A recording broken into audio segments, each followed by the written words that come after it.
जय Hind. Welcome back to विद्यार्थी Gurukul. CDP का सेशन चल रहा है। आज के इस वीडियो में हम लोग लिंग पूर्वाग्रह और सामाजिक संरचना को देखेंगे।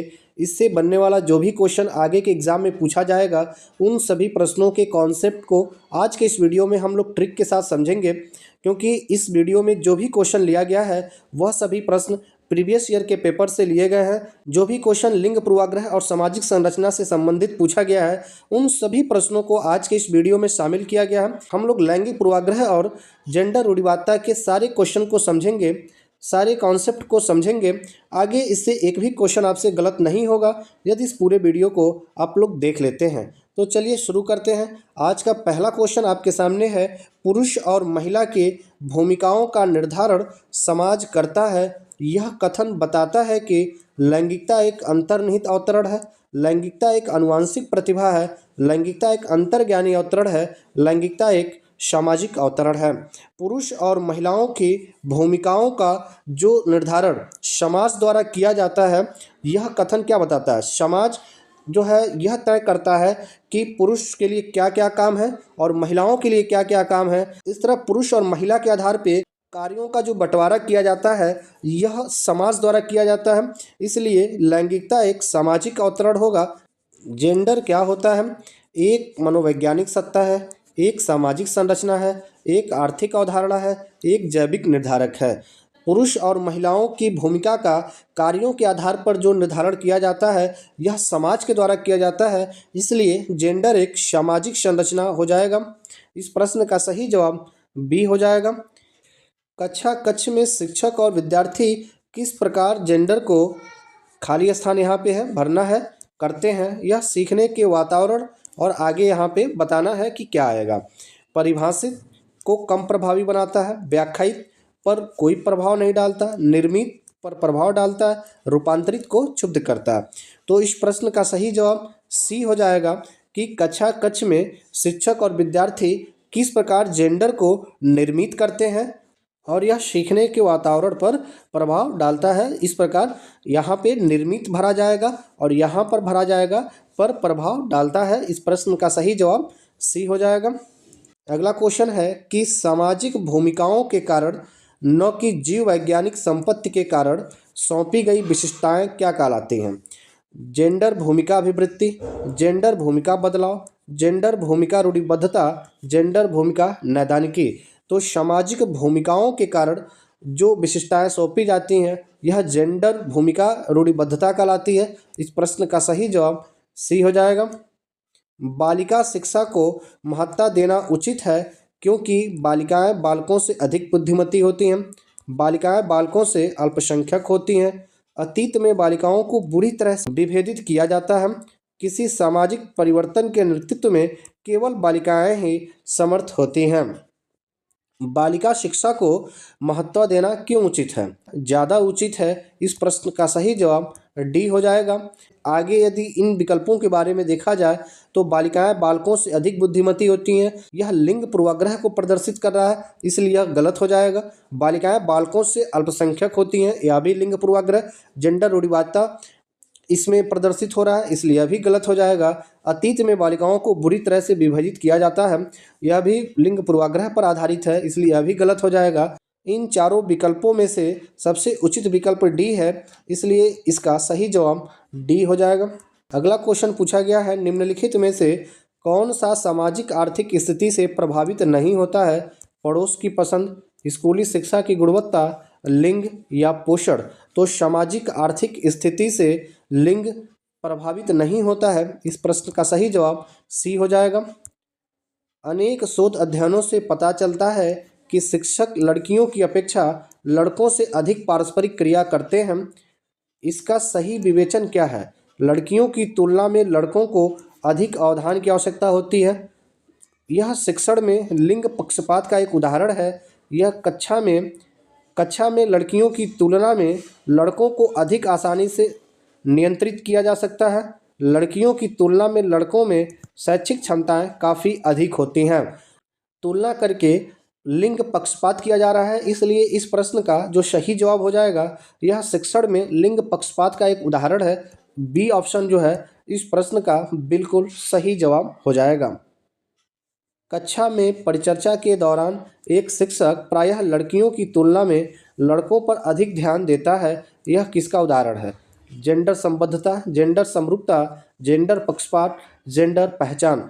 तो यदि किसी कक्षा में परिचर्चा के दौरान एक शिक्षक लड़कियों की तुलना में लड़कों पर अधिक ध्यान दे रहे हैं, तो यह जेंडर पक्षपात होगा। इसलिए इस प्रश्न का सही जवाब सी होगा। एक अच्छा विद्यालय निम्न में से किससे बचता है? सामाजिक जिम्मेदारी से, लैंगिक समानता से, लैंगिक पक्षपात से, लैंगिक संवेदनशीलता से। तो एक अच्छा जो विद्यालय होता है यह अपने लड़के और लड़कियां इन दोनों में किसी तरह का कोई पक्षपात नहीं करता है, दोनों को समान रूप से शिक्षा देता है, किसी भी क्रियाकलाप में गतिविधि में दोनों को शामिल होने के समान अवसर उपलब्ध कराता है। इसलिए इस प्रश्न का जो सही जवाब होगा सी हो जाएगा। एक अच्छा विद्यालय लैंगिक पक्षपात से हमेशा बचता है। लिंग भेद है शारीरिक संरचना, सहज गुण, सामाजिक संरचना, जैविक सत्ता। यहाँ पे जो लिंग भेद की बात किया जा रहा है यह जेंडर आधारित लिंग भेद की बात हो रहा है। इसलिए इस प्रश्न का सही जवाब सी हो जाएगा। यह एक सामाजिक संरचना है। लिंग अर्थात जेंडर पक्षपात की ओर संकेत करता है। आनुवांशिक विभिन्नताएं जो लड़के और लड़कियों में मौजूद हैं, स्त्रियोचित और पुरुषोचित विशेषताओं में सापेक्षिक रूप से स्वयं का बोध, अपने शरीर विज्ञान के कारण लड़कों और लड़कियों के बीच विभिन्नताओं की स्वीकृति, सांस्कृतिक अभिवृत्तियों के कारण अपेक्षाओं पर आधारित लड़कों और लड़कियों से भिन्न व्यवहार करना। तो यहाँ पे जो सांस्कृतिक अभिवृत्तियाँ हैं इसके कारण लड़के और लड़कियों से जो अलग अलग अपेक्षाएं रखा जाता है यह जो है एक लैंगिक पक्षपात या लैंगिक पूर्वाग्रह को प्रदर्शित करता है। इसलिए इस प्रश्न का सही जवाब डी हो जाएगा। विद्यालय में लिंग भेदभाव से बचने का जो सर्वोत्तम तरीका हो सकता है, पुरुष एवं महिला शिक्षकों को समान संख्या में भर्ती करना, विद्यालय में लिंग भेदभाव को दूर करने के लिए नियम बनाना, सख्ती से उसका पालन करवाना, संगीत प्रतियोगिता के लिए लड़कियों की अपेक्षा अधिक लड़कों का चयन करना, शिक्षकों द्वारा उनके लिंग पक्षपातपूर्ण व्यवहारों का अधिसंज्ञान। विद्यालय में लिंग भेदभाव से बचने का जो सर्वोत्तम तरीका है कि शिक्षकों द्वारा लिंग पक्षपातपूर्ण व्यवहारों का अधिसंज्ञान हो, कि कोई भी ऐसा कार्य न किया जाए जिसमें लैंगिक पक्षपात हो, अर्थात कि विद्यालय में आयोजित सभी गतिविधियों में बालक और बालिका, छात्र और छात्राएं दोनों को समान रूप से शामिल होने का अवसर प्राप्त हो। इस तरह की जानकारी जब शिक्षकों के बीच में होगी तो विद्यालय में किसी भी प्रकार का लिंग भेदभाव नहीं हो पाएगा। इसलिए इस प्रश्न का सही जवाब डी हो जाएगा। विद्यालय वह स्थान है जहाँ पर बिना किसी भेदभाव के शिक्षा दी जाती है। विद्यालय मुख्यतः सामाजिकता से जुड़े हैं। अच्छे विद्यालय के कुछ निम्न गुण होते हैं, जैसे कि सामाजिक उत्तरदायित्व का निर्वहन करना, सामाजिक रूप से बालकों में पक्षपात न करना, अर्थात बालक और बालिका दोनों को समान रूप से शिक्षा का अवसर उपलब्ध कराना, लैंगिक समानता को अपनाना, लैंगिक संवेदनशीलता को बनाए रखना। विद्यालय लैंगिक पक्षता जैसे नकारात्मक व्यवहारों को नहीं अपनाता है, अर्थात ऐसा कार्य जहाँ पे लैंगिक पक्षपात हो, ऐसे कार्यों को, ऐसे नकारात्मक व्यवहार को विद्यालय द्वारा नहीं अपनाया जाता है। एक उभयलिंगी व्यक्तित्व स्त्री लक्षणों वाले पुरुषों को संदर्भित करता है। एक उभयलिंगी व्यक्तित्व में आमतौर पर माने गए मर्दाना और स्त्री गुणों का समायोजन होता है। एक उभयलिंगी व्यक्तित्व में दृढ़ और अहंकारी होने की आदत है। समाज में प्रचलित रूढ़िवादी लिंग भूमिकाओं का पालन करता है। तो इस प्रश्न का सही जवाब क्या हो जाएगा? बी हो जाएगा कि एक लैंगिक जो व्यक्तित्व होता है उसमें आमतौर पर माने गए मर्दाना और स्त्री गुणों का समायोजन होता है। समाचार पत्रों में कहानियों एवं कतरनों का चयन करना, प्रस्तुत करना जो पुरुषों एवं महिलाओं दोनों को गैर परंपरागत भूमिकाओं में चित्रित करते हैं, निम्नलिखित में से किसके लिए एक प्रभावी रणनीति है? लैंगिक जेंडर स्थिरता को बढ़ाने के लिए, रूढ़िवादी जेंडर भूमिकाओं को प्रोत्साहन देने के लिए, लैंगिक जेंडर रूढ़ियों का सामना करने के लिए, लैंगिक जेंडर पक्षपात को बढ़ाने के लिए।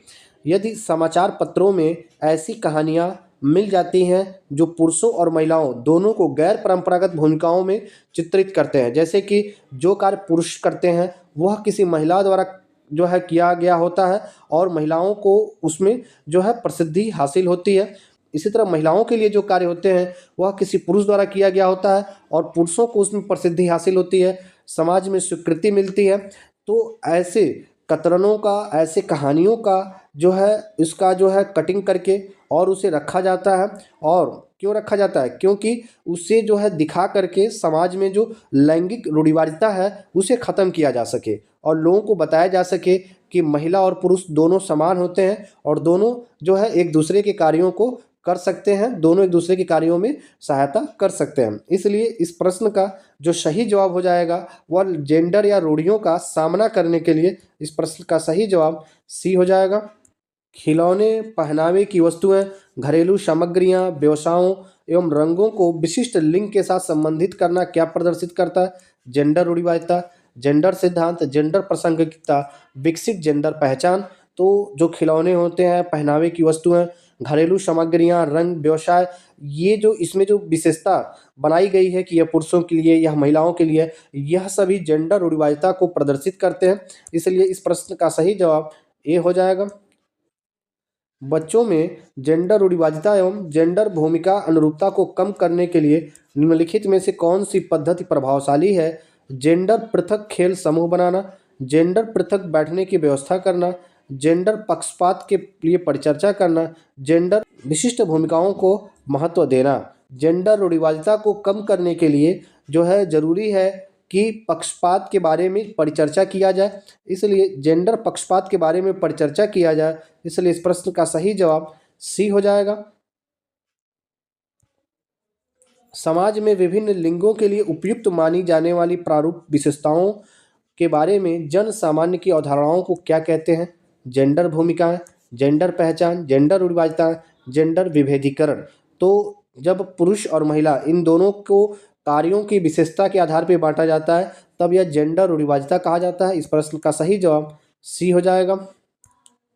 विज्ञान के प्रयोगों में सामान्यतः लड़के उपकरणों का नियंत्रण अपने हाथों में लेते हैं और लड़कियों से आंकड़ों को रिकॉर्ड करने अथवा बर्तनों को धोने के लिए कहते हैं। यह प्रवृत्ति क्या दिखाती है? लड़के उपकरणों को ज़्यादा कुशलता से संभाल सकते हैं, लेकिन वे इस प्रकार के कार्यों करने में प्राकृतिक रूप से सक्षम होते हैं। लड़कियां नाजुक होने के कारण ऐसे काम करना पसंद करती हैं जिसमें ऊर्जा की खपत कम होती है। लड़कियां बेहतरीन अवलोकनकर्ता होती हैं और बिना किसी गलती के आंकड़ों को रिकॉर्ड रखती हैं। पुरुष और स्त्री की रूढ़िबद्ध भूमिकाएं विद्यालय में भी होती हैं। तो यदि किसी विद्यालय में विज्ञान के प्रयोग करते समय लड़के और लड़कियां दोनों आपस में इस तरह सामंजस्य रखते हैं कि लड़के कहते हैं कि उपकरणों का नियंत्रण मैं अपने हाथ में रखूंगा और लड़कियों का कार्य होगा कि आंकड़ों को रिकॉर्ड करना, क्योंकि लड़कियां जो है आंकड़ों को रिकॉर्ड करेंगी तो उसमें उनको कम मेहनत करना पड़ेगा और उपकरणों को नियंत्रण में रखने के लिए ज़्यादा मेहनत की आवश्यकता है जो कि लड़कों द्वारा किया जाएगा। तो इस तरह से अगर जो है किसी विद्यालय में किया जाता है तो यह पुरुष और स्त्री की रूढ़िबद्ध भूमिकाओं को अर्थात कि जेंडर रूढ़िवादिता को प्रदर्शित करता है और यह विद्यालय में भी प्रदर्शित होगा। इसलिए इस प्रश्न का सही जवाब डी हो जाएगा। एक सह शिक्षा में लड़कों से शिक्षक यह कहता है, लड़के बनो और लड़कियों जैसा व्यवहार मत करो। यह टिप्पणी जाति भेदभाव का परिचायक है। लड़के लड़कियों के साथ व्यवहार का एक अच्छा उदाहरण है। लड़के लड़कियों में भेदभाव की रूढ़िबद्ध धारणा प्रकट करता है। लड़कियों पर लड़कों की जीव वैज्ञानिक महत्ता को उजागर करता है। तो यदि एक शिक्षक जो है को एजुकेशन में अर्थात जहाँ लड़के और लड़कियाँ एक साथ पढ़ती हैं, लड़कों से ये कहता है कि तुम लड़के बनो, लड़कियों जैसे व्यवहार मत करो, अर्थात वह लड़के और लड़कियों में भेदभाव कर रहा है या उनमें जो है कार्यों के आधार पर अंतर कर रहा है और यह एक रूढ़िबद्ध धारणा को प्रकट करता है। इसलिए इस प्रश्न का सही जवाब सी हो जाएगा। इस तरह का जो वाक्य है यह लड़के लड़कियों में भेदभाव की रूढ़िबद्ध धारणा को प्रकट करता है। विद्यालय यात्रा पर जाने के लिए पोती को अपने पिता से बहस करते हुए देखकर दादी कहती हैं, तुम अच्छी लड़की की तरह आज्ञाकारी क्यों नहीं हो? तुम लड़कों की तरह व्यवहार करोगी तो तुमसे कौन शादी करेगा? यह कथन निम्नलिखित में से किसको प्रतिबिंबित करता है? लड़कियों और लड़कों के स्वभाव के बारे में रूढ़िबद्ध धारणा, लिंग समरूपता, लड़की के लिंग की गलत पहचान, बच्चों के पालन पोषण में परिवार की कठिनाइयाँ। यदि दादी अपनी पोती को बहस करते हुए देखकर यह कहती हैं कि तुम अच्छी लड़की की तरह आज्ञाकारी क्यों नहीं हो, तुम लड़कों की तरह व्यवहार करोगी तो तुमसे कौन शादी करेगा। अर्थात दादी यह प्रदर्शित कर रही हैं कि बाहर जाना, किसी यात्रा पे जाना, यह केवल लड़कों का काम है, लड़कियां ऐसा नहीं कर सकती। और इस तरह से वह लड़के और लड़कियों में अंतर कर रही हैं, उनमें भेदभाव कर रही हैं।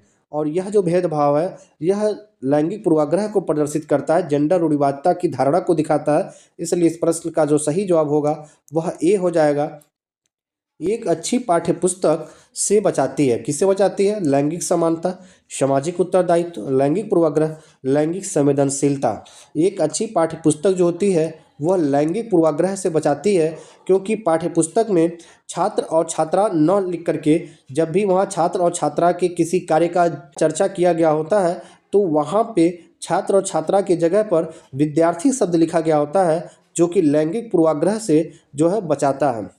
राज्य स्तर की एकल गायन प्रतियोगिता के लिए विद्यार्थियों को तैयार करते समय एक विद्यालय लड़कियों को वरीयता देता है। यह दर्शाता है प्रगतिशील वैश्विक प्रवृत्तियां, परियोजनात्मक उपागम, लैंगिक पूर्वाग्रह।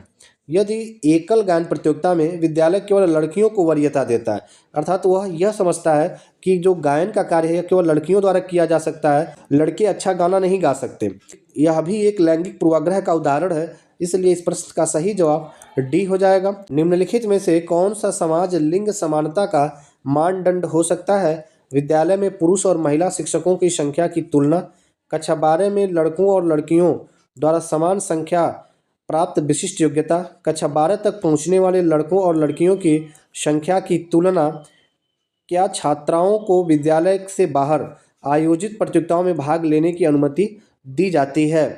कौन सा समाज लिंग समानता का मानदंड हो सकता है? इस प्रश्न का सही जवाब सी होगा कि कक्षा 12 तक पहुंचने वाले लड़कों और लड़कियों की संख्या में तुलना। लड़कों एवं लड़कियों के विषय में कुछ कथन नीचे दिए गए हैं, आपके अनुसार इनमें से कौन सा सही है? लड़कों को घर के बाहर कार्यों में सहायता करनी चाहिए, लड़कों को घर के कार्यों में सहायता करनी चाहिए, सभी लड़कों को विज्ञान तथा लड़कियों को गृह विज्ञान पढ़ाया जाना चाहिए, लड़कियों को घर के कार्यों में सहायता करनी चाहिए। जैसा कि समाज में यह अवधारणा है कि घर के बाहर का काम लड़के करते हैं और घर के अंदर का काम लड़कियां करती हैं, तो यदि इस अवधारणा को समाप्त करना है और लड़के और लड़कियों को दोनों के अंदर लैंगिक समानता को लाना है तो लड़कों को घर के कार्यों में भी सहायता करनी चाहिए। इसलिए इस प्रश्न का सही जवाब बी होगा। लड़कों को वो कार्य करना चाहिए जिसे आमतौर पे माना जाता है कि यह लड़कियां करती हैं, लेकिन यदि लड़के भी वो काम करना शुरू कर दें और जो काम लड़के करते हैं यदि वह काम लड़कियां भी करना शुरू कर दें, तब जाकर के यहाँ पे लड़के और लड़कियों के बीच लैंगिक समानता प्रदर्शित होगा। इसलिए इस प्रश्न का सही जवाब बी हो जाएगा कि लड़कों को घर के कार्यों में सहायता करनी चाहिए। प्रायः लड़कियां गणित में कमज़ोर होती हैं। यह समाज का एक अवधारणा है कि लड़कियां गणित में कमज़ोर होती हैं। यह कथन क्या प्रदर्शित करता है? अनुसंधान आधारित धारणा, लैंगिक पूर्वाग्रह पर आधारित धारणा, सत्य धारणा, सभी, उपरोक्त सभी। तो यह जो कथन है यह लैंगिक पूर्वाग्रह पर आधारित धारणा है। इसलिए इस प्रश्न का सही जवाब बी हो जाएगा। लड़कियां भी गणित में तेज हो सकती हैं और लड़के भी गणित में कमज़ोर हो सकते हैं। यहाँ पे यह निर्भर करता है लड़के और लड़कियों के अपने समझने के शक्ति पर। इसलिए यह कथन कि प्रायः सभी लड़कियां गणित में कमज़ोर होती हैं, यह एक लैंगिक पूर्वाग्रह पर आधारित है। इसलिए इस प्रश्न का सही जवाब बी हो जाएगा। पुरुष स्त्रियों की अपेक्षा ज़्यादा बुद्धिमान होते हैं, यह कथन लैंगिक पूर्वाग्रह को प्रदर्शित करता है। बुद्धि के विभिन्न पक्षों के लिए सही है, सही है, सही हो सकता है। पुरुष स्त्रियों की अपेक्षा ज़्यादा बुद्धिमान होते हैं, इस तरह का जो अवधारणा है यह भी लैंगिक पूर्वाग्रह को प्रदर्शित करता है। इसलिए इस प्रश्न का सही जवाब ए हो जाएगा। पुरुष और स्त्री इन दोनों में कोई भी बुद्धिमान हो सकता है, यह निर्भर करता है उनके मानसिक शक्तियों पर, उनके समझने की प्रवृत्ति पर। इसलिए यह कथन जो है एक लैंगिक पूर्वाग्रह को प्रदर्शित करता है। कक्षा में जेंडर रूढ़िबद्धता से बचने के लिए एक शिक्षक को लड़कों को जोखिम उठाने और निर्भीक बनने के लिए प्रोत्साहित करना, लड़के लड़कियों को एक साथ अपारंपरिक भूमिकाओं में रखना चाहिए, अच्छी लड़की अच्छा लड़का कहकर विद्यार्थियों के अच्छे कार्य की सराहना करनी चाहिए, कुश्ती में भाग लेने के लिए लड़कियों को निरुत्साहित करना। यदि जेंडर रूढ़िबद्धता को ख़त्म करना है या इसे कम करना है या इसे बचना है, लड़के और लड़कियों को एक साथ अपारंपरिक भूमिकाओं में रखना चाहिए, अर्थात कि जो कार्य लड़के कर सकते हैं उन्हें लड़के और लड़कियां दोनों को करने के लिए प्रोत्साहित करना चाहिए। जो कार्य लड़कियां कर सकती हैं ऐसे कार्यों को भी लड़के और लड़कियां दोनों को करने के लिए प्रोत्साहित करना चाहिए। अध्यापिका ने एक कमेटी के प्रधान को सभापति के स्थान पर सभाध्यक्ष लिखा। यह संकेत करता है कि अध्यापिका एक अधिक उपयुक्त पारिभाषिक शब्द का पालन करती है, भाषा पर अच्छा अधिकार रखती है, एक लिंग मुक्त भाषा का प्रयोग कर रही है, लिंग पूर्वाग्रह से ग्रस्त है। यदि अध्यापिका सभापति के जगह पे सभाध्यक्ष लिखा है, इसका तात्पर्य है कि वह यहाँ पे एक लिंग मुक्त भाषा का प्रयोग कर रही है, इसलिए इस प्रश्न का सही जवाब सी हो जाएगा। सभापति लिखने से यहाँ पे जो है पुरुष और महिला इन दोनों में भेदभाव हो जाता, इसलिए वह क्योंकि जो कमेटी का प्रधान है वह कोई महिला भी बन सकती है, जरूरी नहीं कि वह केवल पुरुष ही बने। इसीलिए अध्यापिका ने यहाँ पर सभापति के स्थान पे सभाध्यक्ष लिखा। अब सभाध्यक्ष जो है यह एक उभयलिंगी शब्द है, इसमें महिला और पुरुष दोनों जो है इसमें शामिल हो सकते हैं। आपकी कक्षा के एक विद्यार्थी को विभिन्न स्रोतों से बार बार यह बताया गया है कि उसके सामाजिक वर्ग के लोग शैक्षिक क्षेत्र में निम्न स्तरीय प्रदर्शन करते हैं। इस रूढ़िवादिता एवं पारंपरिक रूढ़िवादिता आशंका के प्रभाव को कम करने के लिए एक शिक्षक को क्या पहल करना चाहिए?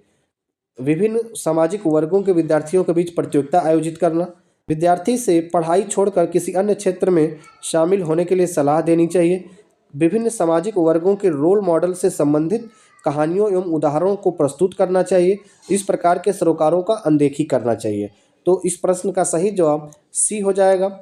इन प्रश्नों के माध्यम से आपने इसके कॉन्सेप्ट को समझा है। आगे जो भी क्वेश्चन इसे पूछा जाएगा आप जो है आसानी से उन प्रश्नों को बिल्कुल सही तरीके से हल कर लेंगे। अभी तक यदि आपने वीडियो को लाइक नहीं किया तो लाइक कर दीजिए, इसे अपने दोस्तों के साथ शेयर ज़रूर कीजिएगा।